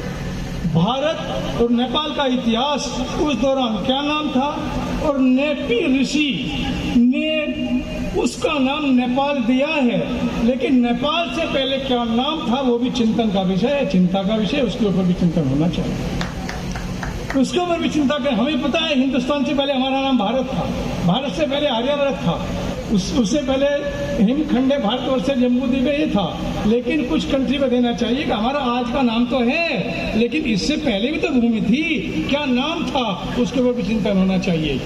अपने पूर्वजों को आदर, रिश्तों की मर्यादा, रिश्तों की गरिमा, जब जब जिसने भूली है वो अपना अस्तित्व खो बैठा, अस्तित्व को समाप्त कर बैठा। आज रिश्तों की मर्यादा को ध्यान में रखते हुए हम लोगों का जो कल्चर है, मैं किसी भाषा के, किसी समुदाय के, किसी भी भूमि के, उनका जो पारंपरिक जलपान है, वस्त्र है या उनकी भाषा है, कोई विरोध नहीं है। लेकिन फिर भी हमारे भारत के अंदर एक मर्यादा होती थी कि चाची है, ताई है, मामी है, भाभी है, साड़ी है, सड़ज है, मावसी है, ये रिश्ते होते थे। लेकिन आज किसी से पूछे बच्चे से कि सड़ज क्या कहते हैं, what is the definition of सड़ज, उसको पता ही नहीं। सिर्फ दो शब्द रह गए, अंकल और आंटी, अंकल और आंटी, ना चाची का पता। जब कोई किसी को चाची कहता था तो समझ में आती थी बात। मेरे पिताजी के छोटे भाई की धर्मपत्नी है, ये चाची है। अगर ताई कहा जाता था तो ताई का समझ में आता था कि मेरे पिताजी के बड़े भाई की धर्मपत्नी है, वो ताई होती थी। लेकिन आज तो ना चाची रही ना ताई रही, सिर्फ सब आंटी। अगर किसको भीड़ से बुलाना भी है तो बच्चों को बताने लगे कि वो आंटी बैठी ना हरे रंग का सूट पहन के, बेटा उसको बुला करके ला। अगर उसको कह दे बेटा चाची को बुला, तो उसका रिश्तों की मर्यादा बनी रहेगी, भारत की संस्कृति बनी रहेगी, अपना परिचय बना रहेगा। हम लोग किसी के खिलाफ नहीं है, लेकिन कौवा चला हंस की चाल वो अपने भी खो बैठा। अपनी संस्कृति, अपना कल्चर, अपनी रिश्तों की मर्यादा आप बनाते रखें। राष्ट्र की इज्जत एक धरोहर है। पूरा विश्व भारत की सनातन संस्कृति, सनातन परिपाटी, अपना भोजन, अपने वस्त्र और अपनी यहाँ की कल्चर, अपनी आबो हवा के ऊपर मुंह बाए खड़ा है। और उसका पूरा जीता जागता उदाहरण जो रहा है कोरोना काल के अंदर, व्हाइट हाउस के अंदर, वहाँ गोमूत्र भी गया, हवन भी हुआ, गायत्री मंत्र के जाप भी हुए हैं। ये भारत की ताकत रही थी। और जब मैं आयुष मंत्रालय भारत सरकार का सदस्य था उस दौरान कितने सारे कार्डों के पैकेट्स जो कभी संस्कृति को हेय दृष्टि से देखते थे, काढ़ा सबने पिया। आयुष मंत्रालय के द्वारा बनाए गए, भारत सरकार के द्वारा बनाए गए काढ़े पूरे विश्व के अंदर गई है। और यही वो भारत की पवित्र भूमि थी कि गिलोय की बेल ढूंढी नहीं मिली किसी भाव के अंदर भी। वो गिलोय की बेल पूरी दुनिया के अंदर गई है। और उस योगा सभी लोग करने लगे थे। क्या राष्ट्र को ये बात बताने की जरूरत है क्या कि इस सरकार से पहले योगा नहीं था क्या? योग जब से धरती बनी है, प्राकृतिक चिकित्सा, नेचुरोपैथी जब से राष्ट्र बना तभी से है। लेकिन इच्छा शक्ति कहाँ से प्राप्त करोगे? ये वही सरकार है जिन्होंने पूरे विश्व को योगा डे भी दिया है, नेचुरोपैथी डे भी दिया है, और पूरे विश्व ने माना है, पूरे विश्व ने सम्मान किया है। ये बात कहने में कोई अतिशयोक्ति नहीं है, सच बोलने में क्या बुराई है। जब हम रोड से निकलते हैं तो दिखाई तो देता है। मैंने भारत की पवित्र भूमि के अंदर संभ्रांत पढ़े लिखे अच्छे कपड़े पहने हुए माता बहनों को, अपने भाइयों को रोड के ऊपर मोमोज खाते हुए देखा भी है। और एक प्रकल्प मैं आपको और बताता हूँ, पुरुष भी कहीं ना कहीं बहुत ज्यादा दूध को धुले हुए नहीं है। महिलाएं कोई इस बात पे ये ना लगे मैं इनकी बुराई कर रहा हूँ। एक थोड़ा सा विषय ये है, हम लोग अच्छे लगे, ये बहुत अच्छी बात है। अच्छे कपड़े पहनते हैं, सबने अच्छे कपड़े पहने, सब पहन करके आए हैं। मैं आपको एक सच्ची घटना बताता हूँ अपने जीवन की, लेकिन मैं फिर आपको कह रहा हूँ किसी को इससे अपने आप को या टच करने की जरूरत नहीं है। एक बार एक बहन जी आई रात को, हम लोग जैसा गए कार्यक्रम में, तो अब जब सब लोग बैठे तो चित्र तो होते ही हैं, चित्र खींचे गए। कुछ चलचित्र भी बनाए जाते हैं जिनको वीडियो फिल्म का नाम दिया गया। तो बहन जी का चित्र खींचने के बाद कहा जी नंबर दे दो, हमने नंबर भी दे दिया। तो 3-4 दिन के बाद, 5 दिन के बाद उनका छोटा मोटा कोई काम पड़ा, मेरे कार्यालय में आई कि जी वो इस तरह की बात है। कहा बहन जी मैंने आपको कभी देखा नहीं। कहले नहीं, वो आपको वहाँ शादी में मिली थी और फोटो भी खींचा था, आपने नंबर दिया था। मगर नंबर दिया था ये सारी बात है, लेकिन कहली मैं फोटो लेके आई तो जब उन्होंने फोटो दिखाया, वो रात वाला फोटो शादी का, वो दिन वाली बहन जी की शक्ल से मिल नहीं रहा। वो क्या है, ब्यूटी पार्लर में जाकर के आई थी। जब मेरे कार्यालय में आई तो बिना ब्यूटी पार्लर के आई थी, तो मैं पहचान ही नहीं पाया कि रात वाली बहन जी वही है जो दिन में मेरे सामने बैठी। तो इसलिए क्या है कि थोड़ा सा अच्छी बात है, स्किन का खराब भी करती है, इनसे बचने की जरूरत है। और पुरुषों को भी आजकल कुछ मित्र भी थोड़ा सा चले हैं, तो स्वदेशी सनातन संघ ने और कुछ अपने वो बनाए हैं लेप का साधन, जैसा मुल्तानी है, चंदन है, आप उनको लगाएंगे। जब घर में बहन बेटी की शादी होती थी तो 8 दिन तक, हम तो देसी भाषा में कहते उसको मटना मला जाता था, सिर्फ हल्दी उसको लगाते थे। जब उसकी शादी होती थी उसकी स्किन ऐसी दमकती थी जैसे गोल्ड का जेवर पहन रखा हो।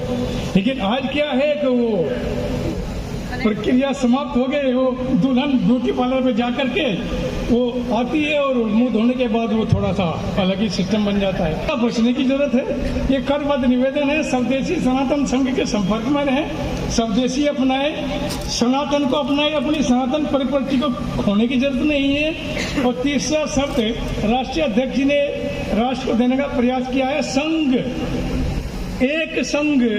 तो अपना आप सब जानते हैं राष्ट्रीय स्वयंसेवक संघ, जिसके राष्ट्रीय प्रचारक आज हमारे बीच में, हमें उनका आशीर्वाद भी मिलेगा। एक संघ अपना ये है राष्ट्रीय स्वयंसेवक संघ। ये संघ राष्ट्रभक्तों की टोली के रूप में कार्यकर्ता इकट्ठे करके राष्ट्र के अंदर कार्य करना। वो कार्यकर्ता अपना ही खर्चा करेगा, अपना ही पैसा लगाएगा, अपना ही समय देगा, अपने ही कपड़े देगा और हमारे लिए भी भोजन लेके आएगा और अपना भी खा के आएगा। जो व्यक्ति राष्ट्रीय स्वयंसेवक स्वदेशी सनातन संघ में कार्य कर रहे हैं, वो लोग राष्ट्र के अंदर रहते हुए आर्थिक संपन्नता की तरफ बढ़ते हुए इन संगठन में भी धन दे। जिसके पास धन की पावर है वो धन से सेवाएं करें, जिसके पास मन की पावर है मन से सेवाएं करें, जिसके पास समय की ताकत है वो समय से सेवाएं करें, और जिसके पास अपना सोशल वर्क का शरीर का दान है वो शरीर से दे। ये संगठन जो हमने खड़ा किया है ये किसी को भी कहीं भी राजनीतिक लालच के लिए कोई प्रलोभन नहीं देता या किसी के लिए अमुक 2 कदम बढ़ा करके उसके लिए कोई कार्य करेगा, ऐसी सोच संगठन की है नहीं। इस संगठन का सीधा सीधा एक तात्पर्य है, हम मंच से कहते भी हैं, अध्यक्ष जी के माध्यम से भी, कबीरा खड़ा बाजार में ये लिए लकुटी हाथ, जो घर फूके आप नो चलो हमारे साथ। ये स्वदेशी सनातन संघ है। आपसे पैसा भी लेंगे, शरीर भी लेंगे, आपका समय भी लेंगे, आपसे भोजन भी लेंगे, और आपको स्वदेशी सनातन संघ देगा कुछ नहीं। आज इस कार्यक्रम का इन्होंने जो किया है, पैसा भी इनका, भूमि भी इनकी, रोटी बन रही इनकी, रोटी भी खा के जाएंगे, आपको भी खिलाएंगे और इनको देंगे भी कुछ नहीं। लेकिन राष्ट्र की शक्ति एक विचार, ये जो सोशल वर्क है, जो देश के लिए इनका 16 अक्षर में जो नाम लिखा जाएगा कि नहीं, देश के लिए मरना, देश के लिए जीना और प्राण त्यागना, तो इस स्वर्णिम भूमि के लिए वो एक अद्वित्व जो इनके साथ जाएगा, उससे बड़ी बात कोई हो नहीं सकती। और धन के बारे में जो लोग बहुत ज्यादा धनी हैं और खर्चा नहीं करने चाहते, उसके लिए एक लघु कथा बता करके अपनी वाणी को विराम दूंगा। एक बार एक बहुत धनी व्यक्ति थे, बहुत अपार धन उन्होंने इकट्ठा किया। उन्होंने सोचा कि मैं तो मरूंगा तो ये धन मैं ऊपर लेकर के जाऊंगा। बड़ी चिंता हुई कि मेरी बिल्डिंगें हैं, सोना चांदी है, इतने सारे बंडल घरों में नोटों के भरे रखे हैं, कैसे लेकर के जाऊंगा। तो वो ये सोचने लगे कि इस धन को मैं ऊपर कैसे लेके जा सकता हूँ। बड़ी चिंता हुई तो इनसे पूछा, उनसे पूछा, उनसे पूछा कि ये धन ऊपर कैसे जाएगा। तो एक बहुत उनको समझदार व्यक्ति मिले, क्योंकि भारत के अंदर तो हर तरह के लोग हैं ना जी, कुछ समझदार हैं, कुछ बीच के समझदार हैं, कुछ बहुत ज़्यादा समझदार हैं। तो बहुत ज़्यादा समझदार व्यक्ति मिला। उन्होंने कहा कि ये जो आपकी चिंता का विषय है, इस चिंता के विषय को मैं समाप्त कर दूंगा। आपका जो धन है, जब आप ऊपर जाओगे, ये सारा धन मैं आपके साथ ऊपर भेज दूंगा, वहाँ आप यूज कर सकते हैं इसको। तो वो तो बड़ा खुश हुआ कि यार इतना अच्छा व्यक्ति कहाँ मिलेगा कि मेरा धन मेरे साथ जाएगा, मेरी बिल्डिंग चली जाएगी, मेरा सोने चांदी रखा मेरे साथ जाएगा। उनने उसको बड़ा पकड़ लिया, रोज उसका जाने लगा, खर्चा पानी भी क्या, चाय पानी पिलाने लगा, क्योंकि जो अच्छा लगता है ना जी, जो मेरे काम आता है, तो उसको तो चाय पिलानी बनती है ना जी। उसको रोज थोड़ा वो क्या बोलते हैं, परिक्रमा या और कई तरह के प्रलोभन दे करके ताकि मेरा काम कर दे।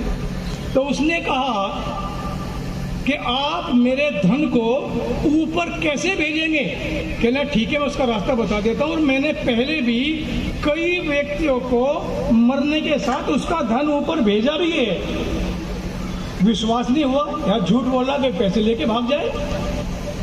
तो उन्होंने कहा कि ये जो आपके पास पैसा है, आप विदेश की यात्रा की है। कहने हाँ की है जी, विदेश मैंने कई बार यात्राएं की हैं। कि आप चीन, जापान, अमेरिका, जैसा संगीता कार्की जी सिंगापुर से आई हैं कार्यक्रम में शामिल होने के लिए, इसी कार्यक्रम में शामिल होने के लिए सिंगापुर से आई हैं। कैसे अपना भगवान से परमपिता परमेश्वर की मदद से बहुत ने गरीब आदमी सिंगापुर से टिकट करके दिल्ली में कार्यक्रम में नेपाली होके कैसे करेगा, संभव नहीं है। तो उन्होंने कहा जब आप सिंगापुर की यात्रा करते हैं, बाहर जाते हैं, नेपाल में जाते हैं, तो भारतीय करेंसी तो चलती नहीं वहाँ। कि नहीं, बिल्कुल नहीं चलती, तो करेंसी चेंज करानी पड़ती है।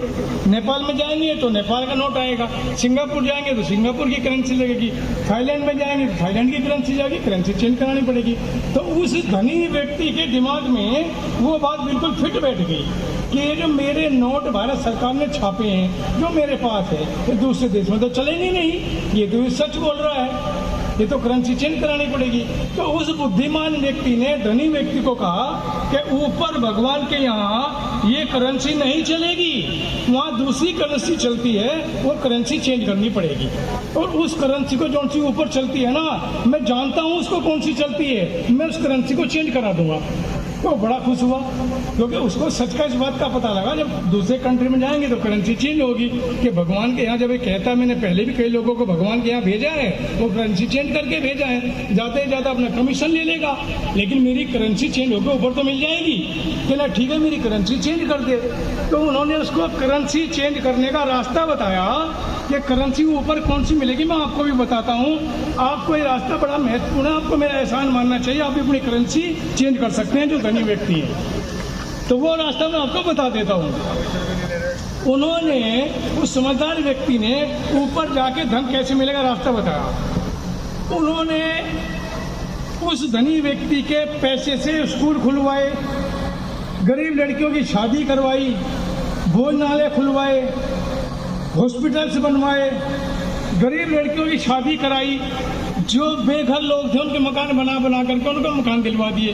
जो धनी व्यक्ति था पूरा कंगाल हो गया, तो उसके पास रोटी खाने के पैसे नहीं बचे, सारा धन उसने टोटली समाज सेवा में लगा दिया, शिक्षा में, स्वास्थ्य में, भोजन में, कपड़ों में, गरीब लड़कियों की शादी करने में।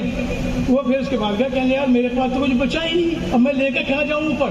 कहने भाई साहब मैंने आपकी करेंसी चेंज कर दी, वो सारा ऊपर मिल जाएगा, जाकर अब शांति से ऊपर जाओ। तो वो उसकी करेंसी चेंज हुई थी और ऊपर जाकर के उसको मिल जाएगी सारी। तो ये जो आज इन्होंने बसनेत जी ने इन सबने कार्यक्रम किया है ना, तो इसकी करेंसी चेंज कर गई है, तो ये सब ऊपर मिल जाएगा जो धन आज इन्होंने यहाँ खर्चा किया है। तो इसलिए जो धनी व्यक्ति है, मैंने आपको आज इतना अच्छा ही मंत्र दे दिया, ये करेंसी चेंज कर लो आप अपना खर्चा निकाल के, कपड़े लत्ते पहन के, छोटा सा घर बना के, जो धन बचता है सारा टोटली खर्च कर दो, तो वो ऊपर जाकर के मिल जाएगा। ये मुझे भी किसी ने बताया, इसलिए जो ज्ञान मुझे मिला वो मैं आपको देने का प्रयास किया।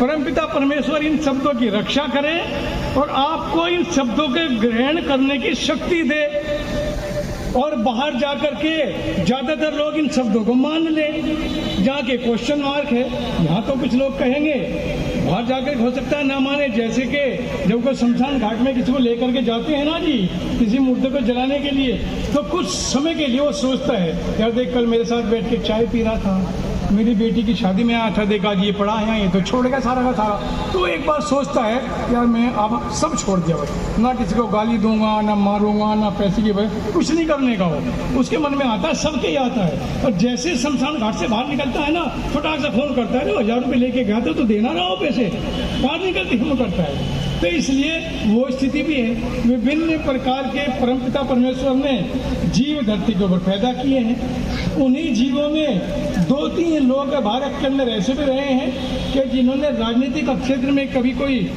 पद लिया नहीं, फोटो की लालसा नहीं रही, किसी बहुत महत्वपूर्ण सरकार के संगठन के पद पर नहीं रहे।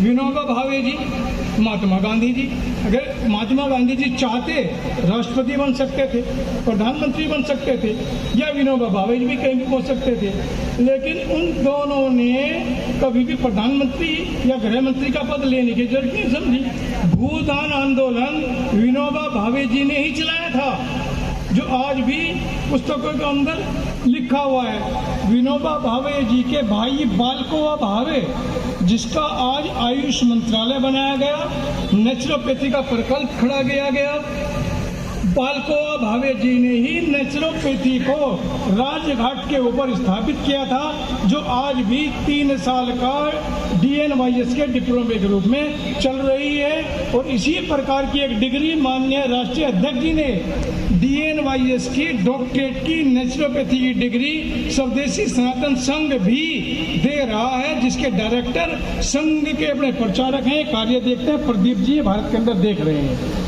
इसलिए नेचुरोपैथी का डॉक्टर कोई बनने का अगर इच्छा हो तो वो स्वदेशी सनातन संघ के माध्यम से नेचुरोपैथी का 3 साल का डिप्लोमा है। मैं खत्म कर रहा हूँ, जल्दी थोड़ा लंबा हो गया, पर्ची भी आगे प्रेशर ज़्यादा है इसलिए ख़त्म कर देता हूँ। तो इसलिए है जी, अब मुझे तो क्या है कि महामंत्री जी का, अध्यक्ष जी का जो आदेश होगा वो करना पड़ेगा जी, मंच का गरिमा बना के रखनी है। तो इसलिए नेचुरोपैथी, मैं आपको फिर कहा एलोपैथी का हम लोग विरोधी नहीं है, लेकिन जो बच्चा पहले पैदा हुआ वो बड़ा भाई कहलाया जाता है, जो बच्चा बाद में पैदा हुआ वो छोटा भाई कहलाया जाता है। ये बात कुछ लोगों की समझ में नहीं है, ये भी समझानी पड़ती है। नेचुरोपैथी, आयुर्वेद और वनौषधि पहले पैदा हुई, लेकिन आज नेचुरोपैथी और BAMS होम्योपैथी के डॉक्टर कह लेंगे ये छोटे डॉक्टर हैं, एलोपैथी बड़ा डॉक्टर है। और जितनी आज माताएं बहनें यहाँ बैठी है ना, इनके दिमाग में भी और हम जैसे लोगों के दिमाग में माइंड सेट है, जिसके बोर्ड पे MBBS MD दुनिया भर की डिग्री लिखी है ना, वहीं मैं लेकर के बच्चे को जाऊंगा। जबकि प्राकृतिक चिकित्सा और योग और वनौषधि, इससे अच्छी चिकित्सा न थी, न है, न कभी होगी। के बाद भारत के अंदर रोगी की संख्या घटी, रोगी की संख्या तो घटी नहीं। मेरा आज कुछ महत्वपूर्ण लोगों को एक संदेश है, जो सरकार के अंदर है, विभिन्न प्रकल्पों में कार्य कर रहे हैं। परमपिता परमेश्वर कुछ विशेष लोगों को सद्बुद्धि दे, शक्ति दे, स्वास्थ्य दे और हॉस्पिटल तो बढ़ाए, लेकिन रोगी की संख्या घटे उसके ऊपर भी चिंतन होना चाहिए। रोगी की संख्या कैसे घटेगी? और एक विषय, आज शिक्षा मात्र नौकरी का दिलाने लगे। बड़ी डिग्री का मतलब बड़ा नौकर बनाएगा, इसलिए बड़ी डिग्री दिलाऊंगा, बड़ा नौकर ज्यादा पैसे कमाएगा, ज्यादा विलासिता का जीवन जीवेगा। लेकिन ज्ञान और डिग्री नदी के दो किनारे हैं। ये जरूरी नहीं है जिसकी जेब में डिग्री है वो ज्ञान भी हो, या जहाँ ज्ञान है वहाँ डिग्री नहीं है। ये चीजें समाज के अंदर देखने को दी है। और सबसे जो गंभीर और कठिन विषय समाज के अंदर देखने को मिला है, अगर डिग्री भी है और ज्ञान भी है तो वहाँ संस्कार नहीं है। संस्कार विहीन डिग्री भारत के अंदर भ्रष्टाचार का कारण बनेगी। इसलिए डिग्री देने से पहले जितने भी स्कूल हैं, जितने आचार्य हैं, जितने विद्यालय हैं, जितने शिक्षक हैं, जितने शिक्षार्थी हैं, वो आज इस बात का भी चिंतन करें कि डिग्री देने से पहले शिक्षार्थी को ये जरूर देख ले क्या संस्कार इसके अंदर आए हैं या नहीं आए। और जो पीड़ा का कारण बनना है, चाहे वो कश्मीर का विषय है, चाहे वो दिल्ली का विषय है, नेपाल का विषय है, या कर्नाटक का विषय है, बंगाल का विषय है, केरला का विषय है, पंजाब का विषय है, विभिन्न प्रकार के लोग जो बार बार सिर उठाते हैं, ये लोग सनातन संस्कृति को जानते नहीं, सनातन का ज्ञान नहीं, संस्कार नाम की चीज नहीं है, राष्ट्र विरोधी कार्य करते रहते हैं। इनका विरोध करना, यूपी के अंदर जो रोज तरह तरह के दिखाई जाते हैं इस तरह की बातें, ये चीजें क्यों आई? क्योंकि आर्थिक संपन्नता बुरी चीज नहीं है, लेकिन आर्थिक संपन्नता होने के बाद मैं इस धन को कैसे खर्चा करूं, उसका ज्ञान आर्थिक संपन्न लोगों को नहीं हुआ। कुछ लोगों को ऐसे देखने में आया है। उस धन का दुरुपयोग होता है या उपयोग होता है। धन का सदुपयोग इस देश के अंदर कम होने लगा, उपयोग और दुरुपयोग ज्यादा होता है। इसलिए हम लोग अपने बच्चों को इस बात का ध्यान रखें। और सबसे पहला गुरु बच्चे का जब स्कूल में जाता है उसकी माता होती है। उसकी माता को चाहिए कि जब बच्चा स्कूल में जाता है अपने घर के बुजुर्गों के पैर छू के आशीर्वाद लेते हैं। जब वो आता है उनका आशीर्वाद तब भी ले। इसी बात को लेकर के ज्ञान और डिग्री और संस्कार को लेकर के एक लघु कथा मैं आपको और सुना देता हूँ। ये जब हम पुराने संघ में कार्य करते थे तो मान्य अशोक जी जैसे लोगों का आशीर्वाद रहा, इस तरह की कथाएं हमें प्राप्त हुई है, आज समाज को देने का कार्य कर रहा हूँ। गांव के अंदर एक इतना बड़ा जमींदार व्यक्ति था बाहुबली, कि उसके बेटे का कोई शादी नहीं करता था डर के मारे। अपनी बेटी को उसके घर में भेजने को तैयार नहीं था कि भाई मैं अपनी बेटी इसके बेटे से शादी कर दूँ। परेशान कि मेरा बेटा तो अनमैरिड रहा या लंडवा रह गया या कुंवारा रहा, इसकी शादी कैसे होगी। तो उनने 2 साल लोगों को सिफारिश में लगाया इसकी शादी कराओ। कुछ को पैसे भी दिया, कहीं से ढूंढ के लाओ कोई लड़की, उसको खर्चा पानी करो, कुछ भी करो, मेरी बेटी की शादी करा दो। तो कहीं से बेचारे ने, कुछ लोगों ने मेहनत करके किसी को घेर के पकड़ करके लेके आए।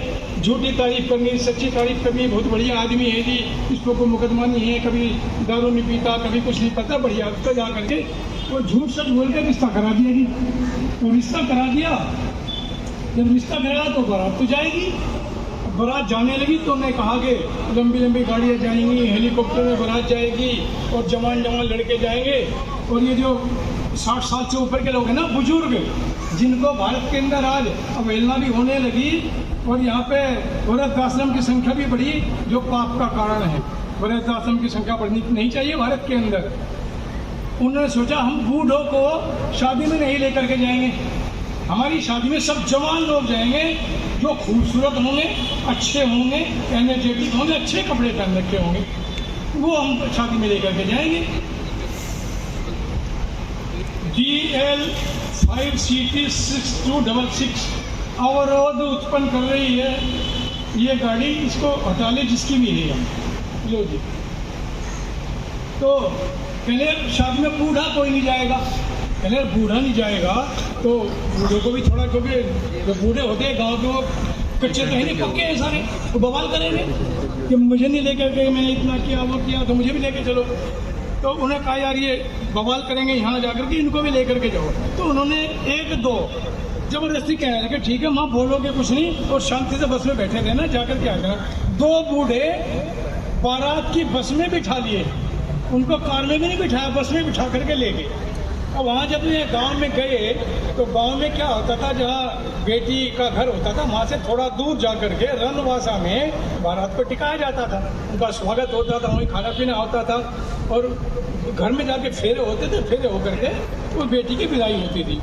तो लोग वहाँ गए तो घर के लोग और बेटी के पक्ष के लोग काफ़ी इकट्ठे हुए, तो किसी ने उनको बोल दिया उस बेटी के बाप को, यार ये जो बारात आई है ये तो गुंडे लोग हैं, तुम जिस घर में अपनी बेटी की शादी दे रहे हो ये तो वहाँ कष्ट भोगेगी, आपको यहाँ रिश्ता नहीं करना चाहिए।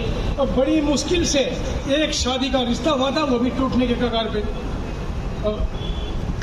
वो है ना कि कहानी के ब्याह को सो रखो, वो बेटी का बाप चिंता में, यार ये बारात कैसे वापस करूँ, घर जाकर बारात खड़ी, अब कोई तरकीब सोचो। तो फिर मैंने कहा ना जी, बुद्धिमान व्यक्ति बहुत हैं, लेकिन कई बार ज़्यादा बुद्धिमान व्यक्ति भी जी का जंजाल होता है, कम बुद्धिमान अच्छा होता है, इसलिए बहुत ज़्यादा बुद्धिमान व्यक्ति से कई बार दूरी बनानी पड़ती है। तो वहाँ कुछ ज़्यादा बुद्धिमान थे, उधर भी थे इधर भी थे। तो उन्होंने कहा ऐसी शर्त रखो कि ये बारात को लेके वापस चला जाए, मेरी बेटी घर पे रह जाए, क्योंकि तो धनी व्यक्ति है, तो सोना कहोगे, चांदी कहोगे, रुपये कहोगे तो दे देगा, लेकिन शर्त ऐसे रखो जो पूरी ना कर पाए। तो कोई बुद्धिमान व्यक्ति एकत्र हुए, कहले शर्त तो मैं बता दूंगा, कहना मैं बता, कहना उसके सामने शर्त रखो कि हमारे गांव में एक नहर बहती है पानी की, जो खेत में पानी जाता है, कि ये शर्त रखो कि उसको पूरी नहीं कर पाएगा। कहने लगा हम बेटी की डोली एक ही शर्त पे भेजेंगे, हमारे गांव में जो ये छोटी सी नदी बहती है जो खेत में पानी देती है, जो इस नदी को दूध से भर देगा तभी बेटी की शादी होगी, अन्यथा नहीं। अब नदी को दूध से भरना वो कितना कठिन कार्य है, संभव नहीं है। और अगर नदी को दूध से नहीं भरेंगे तो डोली नहीं जाएगी, शादी नहीं होगी, शादी नहीं जाएगी तो गांव में बेइज्जती होगी। तो सब लोग चिंता में, बड़े बड़े मजबूत लोग थे। अब वापस आए, उन्होंने अब जहाँ वो बारात टिकी थी वहाँ से बैठक की, क्या वो तो ये कह रहे कि जो नदी बहती है उसको दूध से भरो, उन्हें तो अपनी बारात वापस लेकर के जाओ। कहने ये शर्त तो तय नहीं हुई थी, अब तो उन्होंने ये बात कही है कि या तो इसको जो है दूध से भरो, अपनी बारात वापस लेकर के जाओ। कोई रास्ता मिला नहीं, क्यों दूध से नदी को भर नहीं सकते, कैसे भरोगे? कहले यार पैसे वैसे लेकर भी बातचीत कर ले, कि कुछ पैसे ले ले, 1 करोड़ 2 करोड़ 10 करोड़ गाड़ी ले ले, कुछ भी कर ले, लेकिन ये शर्त वापस ले ले, क्योंकि उसको तो दिमाग में डाल दी थी ना कि बेटी की शादी नहीं करनी, ये शर्त काय को मानना था। तो जब वो सब फेल हो गए तो जो बूढ़े जो बैठा के लाए थे ना बारात में बस के पीछे, अब बूढ़े के पेट में थोड़ा थोड़ा वो हुआ, कहने यार ये बहुत देर से कर रहा है, क्या कर रहा है, ना रोटी ना पानी, मुझे भूख भी लग रही, मैं पूछूँ तो सही। वो बूढ़ा गया, उसके बाद जाकर खड़ा हो गया, कहने भाई क्या चक्कर है मुझे बताओ ना। कहने यार तुम्हारा माथा खराब मत कर, तू जा तेरे काम का चीज। वो बेचारा चला गया। अब बुजुर्ग तो 5 मिनट फिर आ गया। वो कहाँ से भर रहा, मैं सारे खाली बैठे थे, वो फिर आकर के बैठ गया। कहने यार मुझे बता तो सही। कहने भाई साहब, ताऊ जी तेरे बस का काम नहीं है तो हमारी जान छोड़ दे, वैसे ही दुखी है। यहाँ बारात पिटने का चक्कर हो रहा है, यहाँ पिटेंगे नहीं, गाँव में पिटेगी। फिर गए थे बहू लेने, वहाँ मिली नहीं, वहाँ भी पिटेंगे, और इज्जत भी गई। इन्हें तुम्हारा माथा खराब मत कर, तू बैठ जा। वो बेचारा फिर चला गया। अब उसके वो 3-4 बार फिर आगे खड़ा ही रहेगा। तो जो उसके साथी बैठे थे, कहने यार ये बूढ़ा है, माथा खराब करेगा, तो उसे बता देना क्या मसला है। नहीं, आता ही रहेगा, आता ही रहेगा, आता ही रहेगा, बुढ़ा आदमी है, कहाँ ऐसा कुछ है नहीं, ये खड़ा रहेगा यहाँ से। तू बता दे क्या मसला है, तेरा क्या नुकसान है। वो बैटरी तो खर्च नहीं हो रही, बता दे, खत्म कर। उन्होंने कहा कहना ऐसा हम तुझे बता, लेकिन बता आइयो मत। कहना तो बता तो सही। कहना यार बेटी की डोली तो विदा नहीं होती। कहना क्यों नहीं जाएगी बहू। कहना उन्होंने शर्त रखी। कहना क्या शर्त रखी। कहना शर्त ये रखी, जो गांव में जो नदी बहती है खेत में पानी देने के लिए, उस नदी को जो दूध से भर देगा तभी बेटी जाएगी, अन्यथा बारात जाएगी बेरंग, खाली जाएगी। तो बूढ़ा क्या बोला, देखो बूढ़ा बोलता है बस इतना छोटा सा काम, और तुम आधे घंटे तो मुझे भी धमका रहे, मुझे भगाया 5-7 बार, यहाँ बैठ के कहाँ कर रहे तुम। कहने जाके मैं भर दूंगा दूध से। कहने यार अब तक तो पिटा नहीं थी, ये बूढ़ा पिटवाएगा भी आज, ये मारेंगे हमें, क्योंकि दूध से भर नहीं सकता, ही पीटेंगे। कहने यार ऐसा है, तू तो भाग जाए, तेरे को भागा भी नहीं जाएगा, और हमारी शक्ल बदल देंगे, क्योंकि सारे गुस्से में तैयार बैठे कि कोई झगड़े का बीज मिले नहीं, इनको चौटे मारे। हमें कुछ नहीं करना। बूढ़े को धमका दिया, फिर चला गया। अब वो तो खुराक रही ना पेट में, फिर 10 मिनट में आ गया। कहना ऐसा है, तुम एक काम करो, तुम उन्हें जाके ये कह दो भाई हम तो दूध से भर नहीं सकते, हमारे यहाँ 2 बूढ़े आए हैं, उन्हें मारो पिटो जूते मारो कुछ करो। ये कह रहा दूध से भरने की, हमारी इनकी जिम्मेवारी नहीं बूढ़ों की कुछ भी। तुम ये कह रहा हो जाके पिटाएंगे तो हम पिट लेंगे, तुम्हारे को दिक्कत नहीं। तो ये बात को लोगों की समझ में आई, यार कह दो ठीक है, इसका भी काम खत्म हो जाएगा। पीटेगा तो ये पीटेगा, अपना तो कोई दोष है नहीं। तो 2-3 लोग गांव में जाकर के कह के आए कि भाई हमारे यहाँ 2 बूढ़े आए हैं शादी में। देखा हमारा तो कोई रोल है नहीं ना, हमें पता। लेकिन वो बूढ़े कह रहे कि उन्होंने दूध मंगा लिया और नदी को दूध से भर देंगे। कहने यार बूढ़े भर देंगे दूध से। कहना हाँ। कहना क्या हम फिर कह रहे भाई हम नहीं भर सकते, वही भरेंगे बूढ़े, जो करना उनके साथ कर लो, जो बूढ़ों की। वो बूढ़े अपना आगे बिठा दिए। वो जितने पंचायत करे थे ना जी, जवान लोग सारे उठ करके इतनी दूर बैठ गए, अगर भागना पड़े तो भाग लियो। इतनी दूर जाकर बैठ के मारपीट होने लगी तो बच जाओगे। तो दोनों बूढ़े बिठा दिए। अब बूढ़े ने कहा भाई बोल कि भाई से नदी को दूध से भर दे। कहना भर दो। कहने मैंने दूध मंगवा लिया भाई इतना। कहना ठीक है भर दे। कहना दूध भर दूंगा, लेकिन नदी को पहले खाली तो करो तभी तो भरूंगा। नदी को खाली करो, खाली करोगे तो बर्तन खाली दूंगा तो भर दूंगा, खाली करोगे तो भरवा। इसलिए ना तो नदी खाली हुई ना दूध भरा गया। इसलिए ज्ञान और डिग्री नदी के 2 किनारे। ज्ञान का डिग्री से कोई पर्याय नहीं है। और ये बात आज कुछ पढ़े लिखे लोगों की समझ में नहीं आता, इसलिए जब भी शादी हो बूढ़ों को जरूर लेके जाना, हर बारात के अंदर छोड़ना मत बूढ़े को। पुरानी जो बूढ़े बैठे आज उनको पता है चोट लग गई तो कौन से पेड़ का पत्ता लगा करके इसका खून रोका जा सकता है। मेरे ध्यान है जब छोटे बच्चों को कब्ज होता था ना, तो सील का हरड़ घिस के माथा चटा देती थी, कब्ज दूर हो जाती थी। वो चीजें आज कहीं न कहीं विलुप्त हुई है। ये राष्ट्र की संपत्ति का, राष्ट्र की धरोहर का नुकसान है। इसलिए अपनी पुरानी परिपाटी को, पुरानी संस्कृति को, पुरानी वस्तुओं को और पुराने जो कल्चर हैं उनको समेट के रखो। इस जमाने में जो गूगल का प्रचलन चला है ना जी, टिक टिक टिक टिक टिक टिक करके सब लगे रहते हैं, बूढ़े भी लगे रहते हैं, बच्चे भी लगे रहते हैं। 2-2.5 साल से लेकर के 90-90, 100-100 साल तक के बुजुर्ग माताएं बहनें वो लगे रहते हैं गूगल के ऊपर। उनको ये भी नहीं पता कि मच्छर बैठ के खा गया, उसको पता नहीं। घरों के अंदर 3-4 लोग हैं, माँ अलग चला रही, बेटा अलग चला रहा, बेटी अलग चला रही, उनको पता नहीं।